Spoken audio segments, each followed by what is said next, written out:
Proposition commerciale. Ne regardez jamais votre proposition. Regardez toujours le regard de l'autre.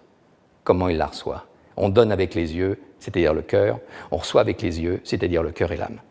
Proposez toujours des choix, surtout quand vous pensez que vous n'avez plus le choix. Ne faites jamais l'erreur de dire que tu n'as pas le choix, c'est l'agressif. Je n'avais pas le choix, c'est le soumis. L'acteur, t'as le choix, j'ai le choix, on négocie. N'acceptez jamais un entretien dont les règles du jeu ne sont pas claires, ou alors sont négatives pour un des deux, qui se révoltera et qui vous le fera payer. Synalabactique, réciprocité, et on a le choix de le modifier pour démarrer.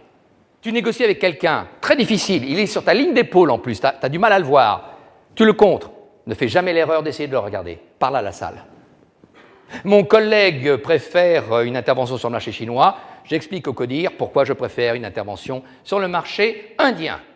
Et comme tu gardes ta verticalité, c'est lui qui, se sentant visé, d'ailleurs, va perdre la sienne. Qu'est-ce qu'il est en train de dire, le François, là? Dans les débats, c'est toujours celui qui garde sa verticalité en dernier qui l'emporte. C'est le principe de responsabilité, j'en réponds personnellement. Ne rompez jamais le regard, même quand vous réfléchissez. On ne réfléchit pas au ciel. Souvent on dit « ça ne m'inspire pas là-haut, hein. C'est un peu vide ».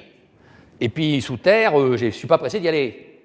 Mais quand un acteur perd son texte au théâtre, il plonge 2 fois plus dans le regard de l'autre.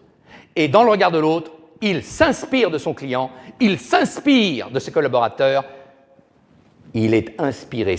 Ça s'appelle le regard qui prend. Regard permanent et regard qui prend. N'ayez pas un regard qui donne. Le professionnel est toujours celui qui a le regard d'aigle. Il prend en compte les données externes de la situation.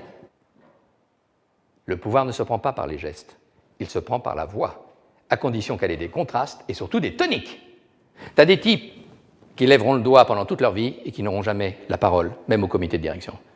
Et tu as des types qui ne lèveront jamais le doigt, mais qui prendront la parole par des toniques et du tonus.